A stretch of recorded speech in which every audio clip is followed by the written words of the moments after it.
Hi hello അസ്സാമു അലൈക്കും welcome back to my YouTube channel. നമുക്ക് നല്ല അടിപൊളിയായിട്ടൊരു ദം ബിരിയാണി ഉണ്ടാക്കി വെക്കിയാലോ. ബീഫിൻ്റെ ആണ്, അധികം ഇൻഗ്രീഡിയൻസ് ഒന്നും ചേർക്കാതെ തന്നെ വളരെ പെട്ടെന്ന് നല്ല അടിപൊളി ടേസ്റ്റിൽ നമ്മുടെ കോഴിക്കോടൻ ദം ബിരിയാണി കേട്ടോ, അതാണ് ഉണ്ടാക്കാൻ പോകുന്നത്. അപ്പോൾ വീഡിയോ സ്കിപ്പ് ചെയ്യാതെ മുഴുവനും കാണണേ. മാത്രമല്ല നമ്മളിവിടെ ബീഫ് ആയതുകൊണ്ട് തന്നെ ബീഫ് ആദ്യം നമുക്കൊന്ന് വേവിച്ചെടുക്കണം കേട്ടോ. അതിന് വേണ്ടിയിട്ട് ബീഫ് ഞാൻ നന്നായിട്ട് കഴുകി വൃത്തിയാക്കി എടുത്തിട്ടുണ്ട്.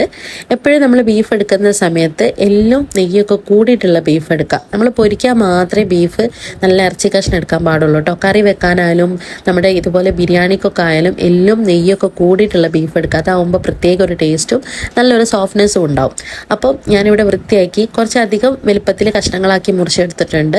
അപ്പോൾ ആവശ്യത്തിനുള്ള കുരുമുളക് പൊടി, അതുപോലെ തന്നെ മഞ്ഞൾപ്പൊടി, പിന്നെ ആവശ്യത്തിനുള്ള ഉപ്പ്, ഇത് മാത്രമേ ഞാൻ പൊടി ഐറ്റംസിൽ ചേർക്കുന്നുള്ളൂ കേട്ടോ. പിന്നെ കുറച്ച് നമ്മുടെ ഇഞ്ചി വെളുത്തുള്ളി പേസ്റ്റും കൂടെ ചേർക്കുന്നുണ്ട്. ഞാനിപ്പോൾ ഇവിടെ 1 കിലോൻ്റെ അടുത്ത് ഉണ്ടോ അറിയില്ല കേട്ടോ. എനിക്കിത് മുടിയാഴ്ചന് കിട്ടിയ ഇറച്ചിയാണ് കേട്ടോ. അപ്പോൾ അത് വെച്ചിട്ടാണ് ഞാനിവിടെ ഉണ്ടാക്കുന്നത്.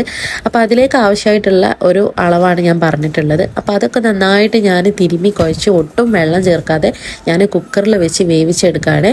ഒരു 6-7 വിസിൽ മതി. 7 വിസിലാകുമ്പോഴത്തേക്ക് അത്യാവശ്യം നല്ലോണം വെന്തിട്ടുണ്ടാവും. അപ്പോൾ അതുവരെ നമുക്ക് വെയിറ്റ് ചെയ്യാം. അപ്പോഴത്തേക്കും നമുക്ക് നെയ്ച്ചോറിനുള്ള പരിപാടി നോക്കാം. ഞാനിവിടെ നെയ്ച്ചോറ് ആക്കി ചോറ് വെച്ചതിന് ശേഷമാണ് ദം ചെയ്യുന്നത് കേട്ടോ. എങ്ങനെ വേണമെങ്കിലും ചെയ്യാം. എനിക്ക് കുറച്ചും കൂടെ ഒരു ടേസ്റ്റ് തോന്നിയിട്ടുള്ളത് നെയ്ച്ചോറാക്കി വെക്കുമ്പോഴാണ് കേട്ടോ. അതുകൊണ്ടാണ് ഒരുപാടൊക്കെ വെക്കുന്ന സമയത്ത് ഞാനിതുപോലെ തന്നെ വെള്ളത്തിൽ തിളപ്പിച്ചൂറ്റിട്ടാട്ടോ, അരി തിളപ്പിച്ചൂറ്റിട്ടാണ് ഇടാറുള്ളത്. ഇപ്പോൾ കുറച്ച് ക്വാണ്ടിറ്റി വെക്കുന്നുള്ളൂ, അതുകൊണ്ടാണ്. അപ്പോൾ അതവിടെ സെറ്റായി വന്നിട്ടുണ്ട്. അപ്പോഴത്തേക്കും ഞാനിവിടെ മസാല കൂട്ടാൻ വേണ്ടിയിട്ട് കുറച്ച് ഓയിൽ ഒഴിച്ച് കൊടുത്തിട്ടുണ്ട്. അതിലേക്ക് ഒരു 5-6 സവാള, അത്യാവശ്യം വലിയ ഒരു 5-6 സവാള ഞാൻ അരിഞ്ഞ് ചേർത്തിട്ടുണ്ട് കേട്ടോ. അതിൽ നിന്ന് തന്നെയാണ് ഞാൻ നെയ്ച്ചോറിലേക്കും കുറച്ച് ഉള്ളി എടുത്തിട്ടുള്ളത്.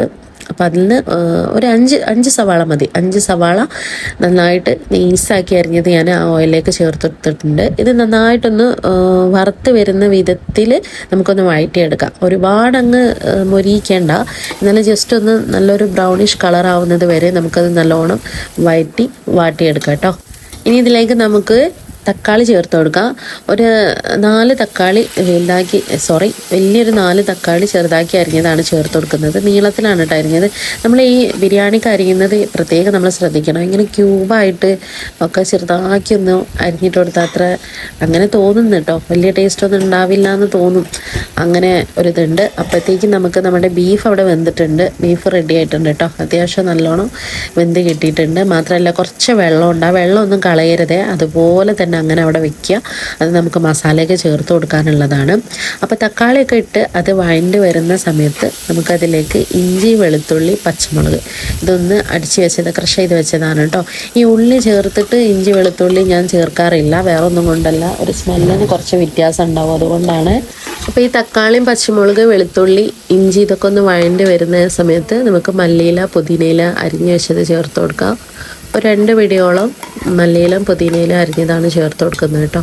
എന്നിട്ട് നന്നായിട്ടത് മിക്സ് ചെയ്യാം. മിക്സ് ചെയ്ത് വരുന്ന സമയത്ത് നമുക്കതിലേക്ക് ആവശ്യത്തിനുള്ള ഉപ്പൊക്കെ നോക്കണം കേട്ടോ. പിന്നെ നമുക്ക് പുളിക്ക് ആവശ്യമായിട്ടുള്ള തൈര്, കുറച്ച് ചെറുനാരങ്ങ നീരും ചേർത്ത് കൊടുക്കണം. ചെറുനാരങ്ങ നീര് ചേർക്കുന്നത് എനിക്ക് കാണിക്കാൻ പറ്റിയിട്ടില്ല കേട്ടോ. തൈര് ഞാൻ ഒരു 1/2 കപ്പോളം തൈര് ഞാൻ അതിലേക്ക് ചേർത്ത് കൊടുക്കുന്നുണ്ട്, ഒരുപാടാവണ്ട. എന്നിട്ട് ഇത് നന്നായിട്ട് മിക്സ് ചെയ്യുക. മിക്സ് ചെയ്ത് വരുന്ന സമയത്ത് നമുക്കതിലേക്ക് നേരത്തെ വേവിച്ച് വെച്ചിരിക്കുന്ന ബീഫും അതിൻ്റെ ആ ഒരു വെള്ളവും അതിലേക്ക് ഒഴിച്ചു കൊടുക്കുക കേട്ടോ.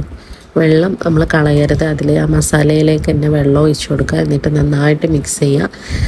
കുറച്ചൊന്ന് തിളച്ച് വരുന്ന സമയത്ത് ഒരു 1/2 ടീസ്പൂൺ മഞ്ഞൾപ്പൊടി, പിന്നെ ആവശ്യത്തിനുള്ള കുരുമുളക് പൊടി, പിന്നെ നമ്മൾ പൊടിച്ച് വെച്ചിരിക്കുന്ന ബിരിയാണി മസാലയുടെ ആ ഒരു പൊടി, വേറെ ഒരു പൊടിയും ചേർക്കരുത്. മുളക് പൊടി, മല്ലിപ്പൊടി, ഗരം മസാല, ചിക്കൻ മസാല, ബീഫ് മസാല, അങ്ങനത്തെ ഒരു പൊടികളും ചേർക്കരുത്. അപ്പം അത് പ്രത്യേകം നമ്മൾ ശ്രദ്ധിക്കണം കേട്ടോ. നമ്മൾ ഒരുപാട് പൊടികളൊക്കെ ചേർത്ത് അതങ്ങ് ബിരിയാണി അങ്ങോട്ട് കൊളാക്കരുത് കേട്ടോ. ആവശ്യത്തിനുള്ള കുരുമുളക് പൊടി തന്നെ നിർബന്ധമല്ല, അത് എരിവിന് ആവശ്യമായിട്ട് മാത്രം വേണമെങ്കിൽ ചേർത്താൽ മതി. നമ്മുടെ ഈ ബിരിയാണി മസാല മഞ്ഞൾപ്പൊടി മാത്രം മതി നമ്മുടെ ബിരിയാണിക്ക് നല്ല ടേസ്റ്റ് കിട്ടാൻ, വേറെ ഒന്നും ചേർക്കേണ്ട ആവശ്യമില്ല. അപ്പോൾ അതൊക്കെ ചേർത്ത് നന്നായിട്ട് മിക്സ് ചെയ്യുക. കുറച്ച് നേരം ഒന്ന് ഒരിത്തിരി വെള്ളം ഒഴിച്ചിട്ട് അതൊന്ന് മിക്സ് ചെയ്ത് കുറച്ച് നേരം ഒന്ന് വേവിച്ചെടുക്കുക. അപ്പോഴത്തേക്ക് നമ്മൾ നെയ്ച്ചോറ് ഇവിടെ റെഡിയായി വെന്ത് വന്നിട്ടുണ്ട് കേട്ടോ. അപ്പോൾ അത് നന്നായിട്ടൊന്ന് മിക്സ് ചെയ്ത് അതിൻ്റെ ആ ഒരു കട്ട പിടിച്ച് നിൽക്കുന്ന ഭാഗങ്ങളൊക്കെ നന്നായിട്ട് മിക്സ് ചെയ്ത് ഉടച്ചതിന് ശേഷം നമുക്കതിലേക്ക് ദമ്മാക്കി കൊടുക്കാം കേട്ടോ. ഞാൻ അതിൻ്റെ മുകളിൽ ഒരുപാട് ലെയറൊന്നും ആക്കുന്നില്ല, ജസ്റ്റ് ആ ഒരു മസാലയുടെ മുകളിൽ ഞാൻ ചോറ് ചേർത്ത് കൊടുക്കുകയാണ്, ചൂടോടെ തന്നെ ചേർത്ത് കൊടുക്കുകയാണ് കേട്ടോ. അങ്ങനെ ചോറൊക്കെ ചേർത്തതിന് ശേഷം സാധാരണ നമ്മൾ ഉള്ളി, അണ്ടിപ്പരിപ്പ്, മുന്തിരി അതൊക്കെ വറുക്കുന്നത് ഞാനിവിടെ കാണിക്കുന്നില്ല, എല്ലാവരും ചെയ്യുന്നതാണല്ലോ. അപ്പോൾ വെറുതെ വീഡിയോ ലെങ്തി ആവേണ്ട വിചാരിച്ചിട്ടാണ്. അപ്പോൾ റൈസൊക്കെ ഇട്ട് നന്നായിട്ട് ദം ചെയ്തതിന് ശേഷം അതിന് മുകളിലായിട്ട് നമുക്ക് ഉള്ളി, അണ്ടിപ്പരിപ്പ്, മുന്തിരി വറുത്ത് വെച്ചിരിക്കുന്നത് ചേർത്ത് കൊടുക്കുന്നുണ്ട്. നെയ്യിലാണ് വറുത്തെടുത്തിട്ടുള്ളത്, അപ്പോൾ അത് ചേർത്ത് കൊടുക്കുന്നുണ്ട്. ആവശ്യത്തിന് നെയ്യ് ചേർത്ത് കൊടുക്കുക, ഒരുപാട് വേണമെന്നുണ്ടെങ്കിൽ ചേർത്ത് കൊടുക്കുക, അതല്ല കുറച്ച് മതി എന്നാണെങ്കിൽ അങ്ങനെയും ചേർത്ത് കൊടുക്കുക കേട്ടോ. അപ്പോൾ ഞാനിവിടെ കുറച്ച് നെയ്യ് ചേർത്തിട്ടുള്ളൂ. അപ്പോൾ അത് നന്നായിട്ട് സെറ്റാക്കി എടുത്തിട്ടുണ്ട്. ഇനി ഇത് ഞാനൊരു ഫോയിൽ പേപ്പർ വെച്ചിട്ടൊന്ന് കവർ ചെയ്യുന്നുണ്ട് കേട്ടോ, ദം അതിനകത്ത് നിൽക്കാൻ വേണ്ടിയിട്ടാണ്.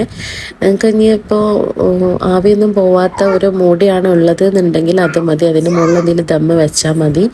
അപ്പോൾ ഇതൊരു ഫോയിൽ പേപ്പർ വെച്ചിട്ട് ഞാൻ നന്നായിട്ട് കവർ ചെയ്ത് അതിൻ്റെ മുകളിലാണ് ഗ്ലാസിൻ്റെ ലിഡ് വെച്ചിട്ട് മൂടിയിട്ടുള്ളത് കേട്ടോ. അപ്പം അത് വെച്ച് മൂടി, അപ്പോൾ ആവിയൊക്കെ വന്നിട്ട് നന്നായിട്ട് സെറ്റ് ചെയ്തിട്ടുണ്ട്. ഒരു 15 മിനിറ്റോളം ഞാൻ തീയിൽ വെച്ചിട്ടുണ്ട് കേട്ടോ.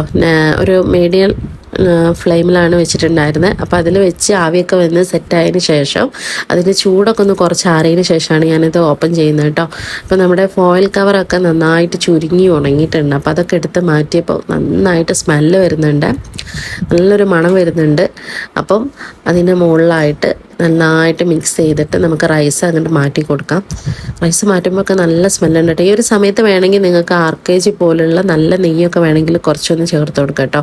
നല്ലൊരു മണം, അതുപോലെ തന്നെ പ്രത്യേക ഒരു ടേസ്റ്റും ഒക്കെ ഉണ്ടായിരിക്കും. ഞാനതൊന്നും ചേർക്കുന്നില്ല. അപ്പോൾ നമ്മുടെ ചോറ് നമുക്ക് മാറ്റി മിക്സ് ചെയ്തെടുക്കാം. ചോറ് കംപ്ലീറ്റ് ഞാനൊരു വേറെ പാത്രത്തിലേക്ക് ആക്കുന്നുണ്ട്. അപ്പോൾ ചോറ് ഇവിടെ റെഡിയായി അടിപൊളിയായി വന്നിട്ടുണ്ട് കേട്ടോ. നല്ല ടേസ്റ്റ് ഉണ്ട്. റൈസ് മാത്രം വെച്ച് കഴിക്കാൻ തന്നെ അടിപൊളിയായിരുന്നു. മസാലയുടെ ആവശ്യമൊന്നുമില്ല കേട്ടോ. അതിൻ്റെ ആ ഒരു മസാലയുടെ ആ ഒരു ടേസ്റ്റും അതിൻ്റെ സ്മെല്ലും അതിൻ്റെ ആ ഒരു എന്താ പറയുക, അതിൻ്റെ എല്ലാതും ആ ചോറിലേക്ക് ഇറങ്ങി നല്ലോണം മിക്സ് ചെയ്തിട്ടുണ്ടായിരുന്നു കേട്ടോ. അപ്പോൾ ഇതാ ഇവിടെ മസാല ഇതവിടെ റെഡി ആയിട്ടുണ്ട്. ബീഫൊക്കെ നന്നായിട്ട് വെന്തിട്ടുണ്ട് കേട്ടോ, നന്നായിട്ട് വെന്ത് നല്ല സോഫ്റ്റ് ആയിട്ടുണ്ട്. അപ്പം നമ്മുടെ ബീഫ് ദം ബിരിയാണി ഇവിടെ റെഡി ആയിട്ടുണ്ട്. അധികം ഇൻഗ്രീഡിയൻസും കാര്യങ്ങളും ഒന്നും ചേർക്കാതെ നൈസായിട്ട് പെട്ടെന്ന് തന്നെ ഉണ്ടാക്കിയെടുക്കാൻ പറ്റിയ ബിരിയാണിയാണ്. അപ്പോൾ വീഡിയോ ഇഷ്ടപ്പെട്ടാൽ നിങ്ങളെല്ലാവർക്കും ഒന്ന് ഷെയർ ചെയ്ത് കൊടുക്കുക, സബ്സ്ക്രൈബ് ചെയ്യുക, ലൈക്ക് ചെയ്യുക. Thank you.